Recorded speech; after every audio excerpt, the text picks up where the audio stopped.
And Jeremiah 7:8 says, ye trust in lying words that cannot profit. So instead of trusting in lying words that cannot profit, we need to trust the truth that can only profit. And that's what this is all about. So let's pick up. We covered several things, but today let's start here. What about this lie? I know this is a lie that I believed in for so long. I'm talking about 40 plus years of my life. And that is, I don't know how. I don't know how. Now, I use that all the time. I don't know how.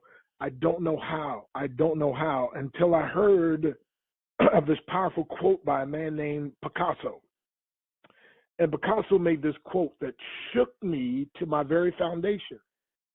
Because I was sincere when I would say I don't know how. I mean, I would mean I don't know how, right? It's like I'd really like to, but I don't know. If I don't know how, there's nothing I can do.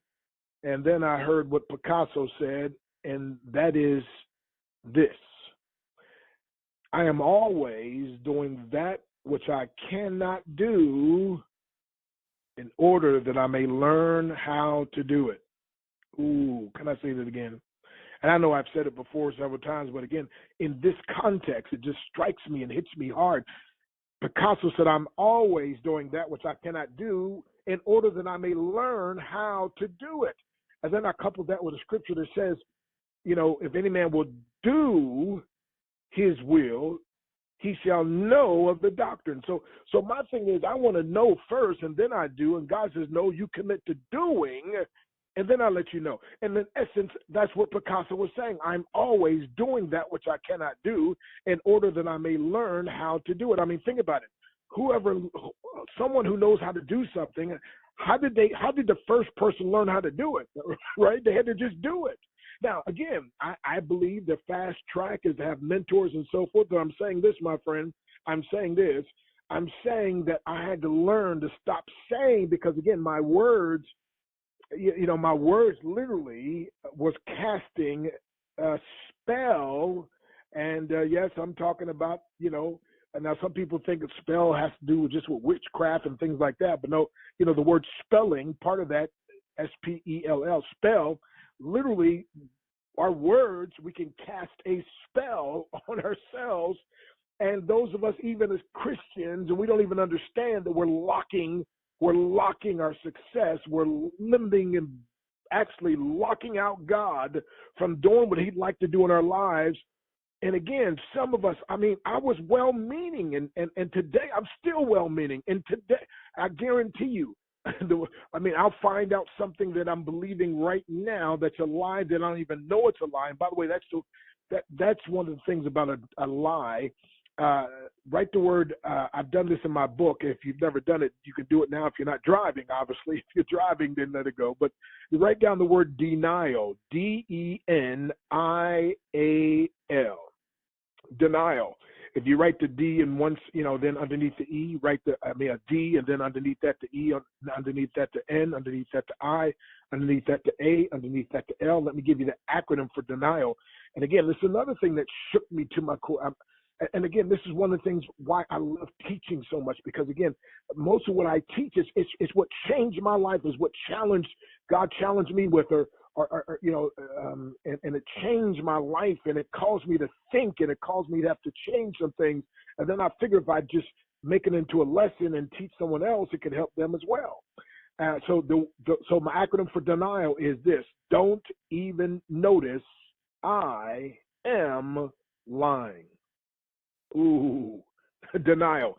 Don't even notice I am lying. Now, it's one thing when somebody lies to us, but it's a worse thing when we embrace those lies and then we start lying to ourselves and believing ourselves, and literally we're casting a spell.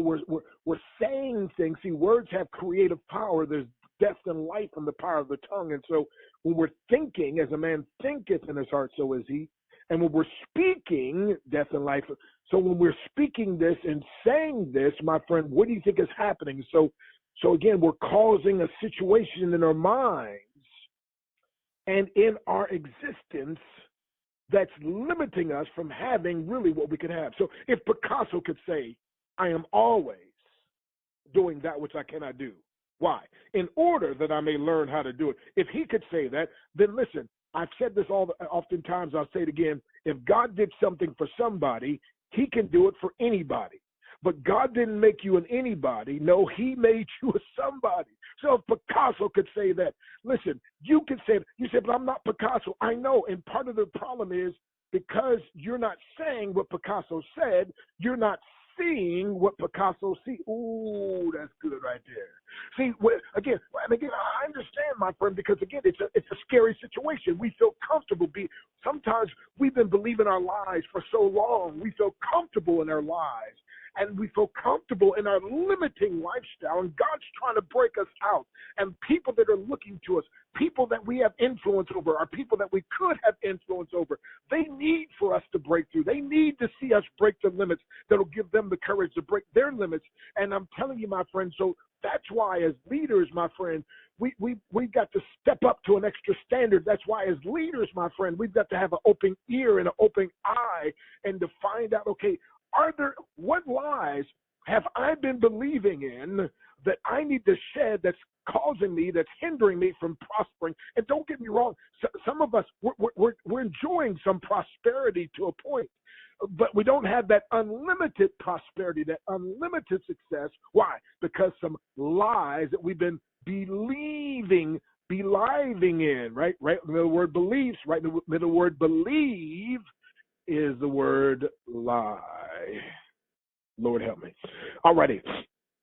So stop saying that. Matter of fact, I what about this one? And like I said years ago, I remember, like I would say, well, I'm not a good businessman. Now, a good friend of mine, Myron, we've been friends, like I said, over 40 years.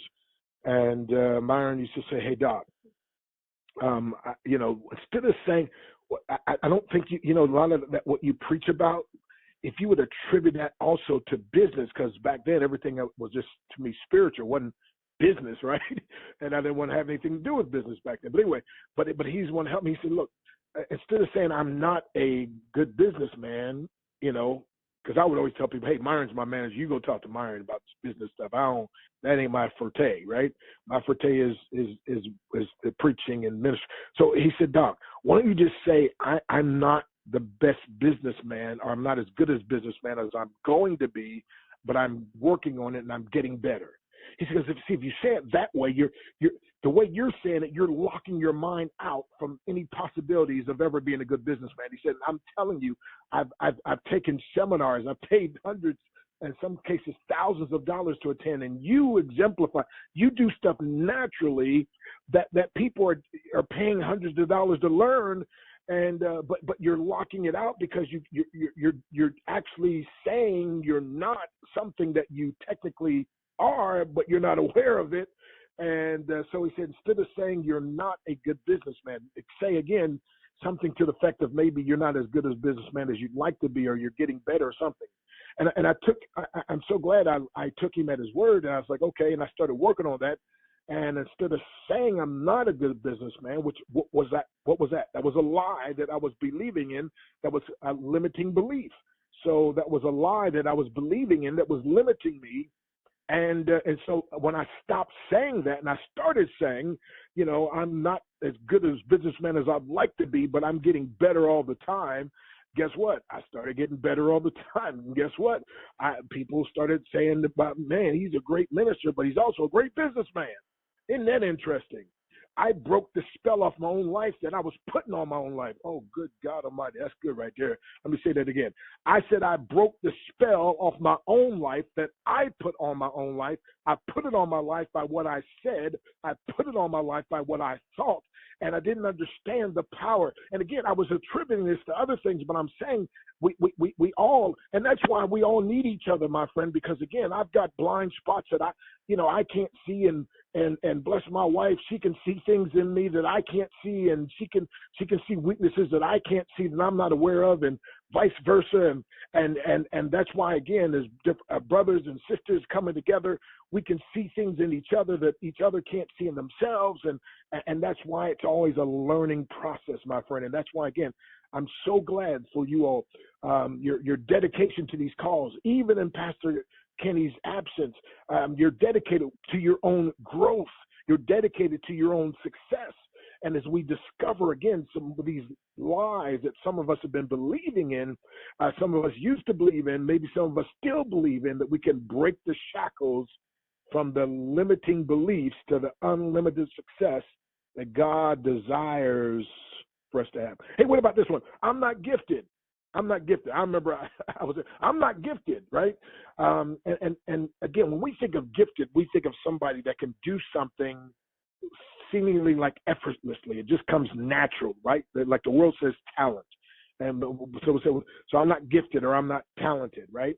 And so again, and some of you again, if you take into consideration what I just said, the scripture teaches that literally every man has at least one gift. Every man and woman has at least one gift. A man's gift maketh room for him and bringeth him before great men. But sometimes our gift and our talents, we're not even aware of them, right? They're undiscovered. They're there, but they're just undiscovered, right? It's like if your house is sitting on an oil field, the oil's there, you're just not aware of it, and you can say, well, I'm broke, or I'm just barely getting by financially, and you don't even recognize you're rich. Why? Because you haven't discovered the treasure that you have, that's in your possession, that you're not aware of. And that's why, my friend, again, when people are pushed, that's why I keep saying that leaders, literally successful people, learn to become comfortable with being put in an uncomfortable situation. Why? Because it's when you get put in that uncomfortable situation that the greatness that you weren't aware of starts to come out, right? I mean, listen, it's like David. David, no pun intended, but you would have never heard the name David if there wasn't for Goliath, right? And Goliath showed up, and David, okay, come on, somebody. And so sometimes we got to have a Goliath problem before we find out we do have deep inside a courageous, bold David on the inside of us. And I'm saying that sometimes our gifts and talents, everybody's got a gift, everybody's got a talent, and sometimes, my friend, it's just undiscovered. Sometimes it's just, it's just hidden, it's just buried. I mean, it's like gold or so forth. I mean, listen, it's like silver. Even the greatest book ever written says, take away the dross from the silver, there should come forth a vessel for the finder. In other words, when you find silver, it's not the beautiful, pure silver that's expensive and so forth. You got to get rid of the dross. And some of us, that's part of what these calls are going to do. And that's part of what life is about, is getting rid of some of the dross that's covering up the silver, that's covering up the gold, that's covering up our gifts, that's covering up our talents, my friend. And I'm telling you, my friend, so we need to open up instead of, again, be aware that there's many lies. Again, so many of them. We weren't even aware. We just picked it up because of environment. We just started parroting and saying what our parents said. We just started parroting and saying what our friends in school said. We just started parrot. Like a parrot, okay, let me slow down. But my wife sometimes says, baby, just breathe. I can hear her voice now. Okay, let me do it. Okay. But we parrot, we just start parroting, not parenting, parroting what we heard at school, in the football team, in the locker room, or whatever. I'm saying, and you got to understand that. And sometimes people have cast because of their own limiting beliefs. Sometimes they were aware of, sometimes they weren't, and they spoke to us. And other people, my friend, because they saw a light in you that they didn't want to shine so bright, and so they cast darkness upon you. They spoke death over you. They spoke over you, my friend, and you started picking up and believing in the criticism and the negativity, my friend, because they were afraid that if you would shine, you might outshine them. And so they, on purpose, some people spoke to you, spoke down to you, and we picked up on that, and then we started saying it to ourselves, and then we started seeing it happen. But I'm saying it's time to break through the lies. Again, my friend, is Dr. Breakthrough. I got to tell you, I always say it, I can't provide the breakthrough. I just prescribe the breakthrough. But when people follow the breakthrough prescription, God provides the breakthrough they desire and deserve. And what I'm talking about this morning definitely, my friend, could be a breakthrough. Every single person is gifted and has a talent. You may not have discovered it yet, but I'm telling you, you have. And when you do, and when you tap into it, my friend, I'm telling you, it's going to blow your mind, my friend. It's going to blow your mind. So don't say I'm not gifted. Say I haven't discovered my gifting yet. Say I haven't walked in my gifting yet. Don't cast a spell on your own self. Don't speak against your own success. Don't hinder, my friend. Don't buy into and speak into the lie, then fortify the lie. Ooh, stop fortifying the lie and start fortifying the truth, my friend. I do have a gift. I do have a talent. I may not have discovered it yet, but I'm committed to. And my friend, as you speak like that, you'll start coming to fruition. You'll start seeing something. You'll connect with somebody, some situation, something, and all of a sudden, bam, there it is. What about this one?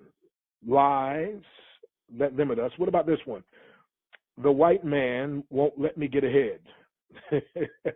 Now I got to do that. Now I got where I came up. A lot of folks, especially, I never forget. I mean, part of my, I've been breaking through stuff my whole life, and I know I've got a lot more to break through, right? But I grew up in an area where, again, and especially in the turbulent '60s, right? So there's a lot of prevalent talk, and even the college I went to was predominantly white, and I tell you, it was extra rough on some folks, right? It was, all of us, but because I was a fighter, I had to fight my whole life and breaking through my whole life. I just was like, buckled down and ready. But they want the white man, and whether you're a woman that says, well, the man won't, right? Or whether you're black or some minority or some group, and you say, well, the white man is, and again, this is not a racial thing. This just where people live. Let's just deal with it, though. What I'm saying is this, though.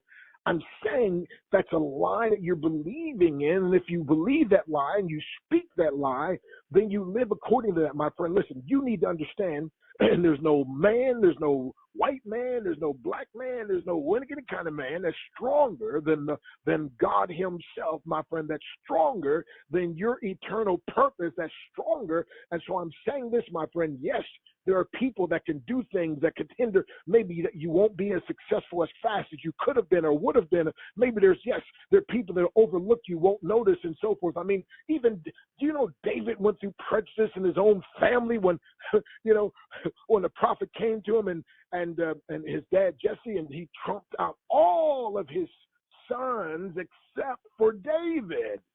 The prophet said, surely, come on now, surely. There's got to be. Samuel said, come on now, there's a, he says, well, this, little run of a fella out there tending to the sheep.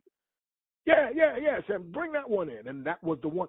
See, listen, my friend, you understand that David's own father was prejudiced against him. David's own father didn't believe in him. But what I'm trying to tell you, my friend, is yes, there are people that could maybe try to hinder you. Yes, there's people that will maybe overlook you. Yes, there are people that maybe will try to oppress and do this and that. But I'm telling you, my friend, when you plug into your purpose, when you plug in, my friend, to realize that, listen, my friend, that they cannot stop you, my friend. They are contributing factors. You are the deciding factor. And I keep saying it takes one person, one decision, one action to change your life forever. You are that person. You can decide. You can take action. And I'm telling you, my friend, you can break through all that. But as long as you keep saying that, again, it's like you're casting a spell. You're speaking death over yourself. You're speaking limitation. And again, remember I said before, if you fight long enough and hard enough for your limitations, be careful, because you'll be able to keep them. And they'll keep you locked up, my friend, in mediocrity for the rest of your life. All righty, what about this one?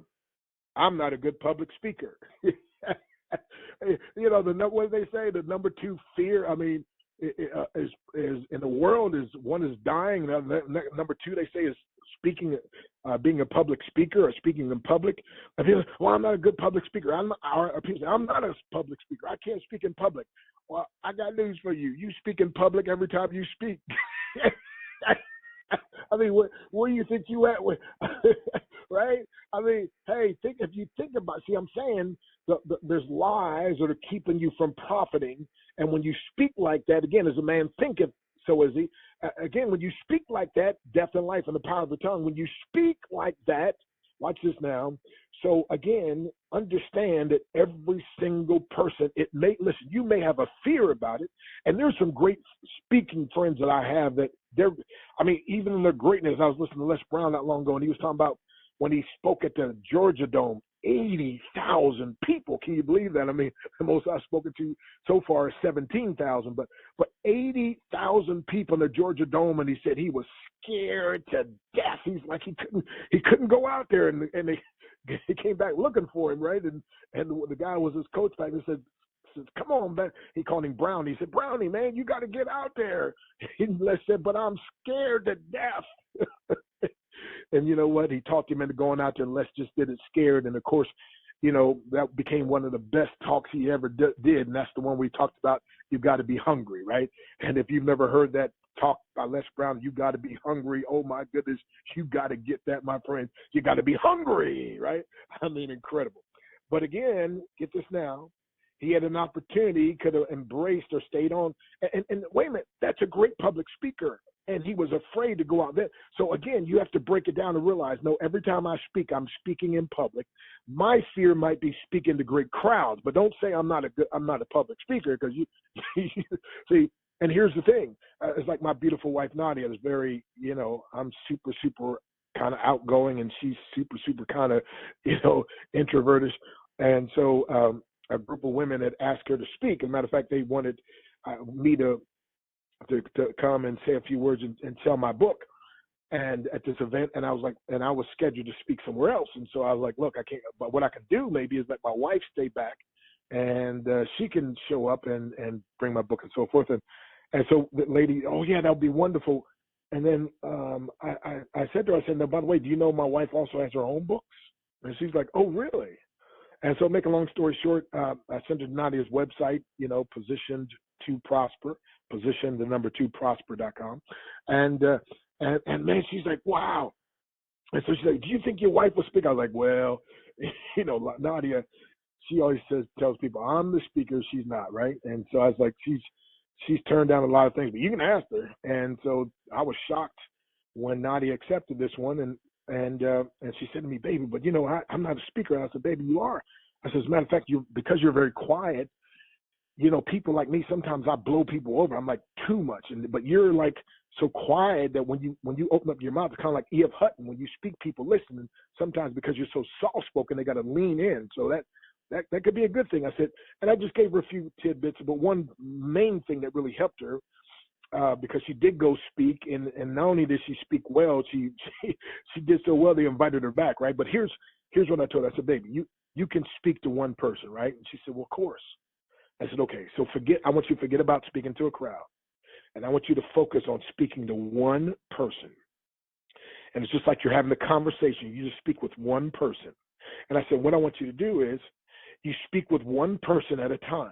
So maybe the lady that's right in front of you, when you're speaking, just look to her and just speak to her. And then the lady next to her, then speak to her for a few moments. And the one to the right, speak to them. And the one a couple rows back, and just look at her and do that. And it's amazing, my friend, because the ladies in there's like, it's like she was talking just to me. And she was, right? But what I'm saying is this, my friend. So don't say, see, that's why, again, having mentors and coaches, and again, that's why, again, being on calls like this, see, sometimes I say you need to call. Other times the call needs you, but you never know what's going to be said on the call, and it might not be said. It might be said by Pastor Ellis. It might be said by Pastor Kenny. It might be said by me. It might be said by Young Gun. I don't know. It might be said by, but you just don't know, and it might be that one thing you needed, that word you needed, that bit of advice you had to have. And so that's why, again, my friend, your faithfulness and your consistency on these calls is so needed. And so, again, I applaud you for that. So I'm going to stop here.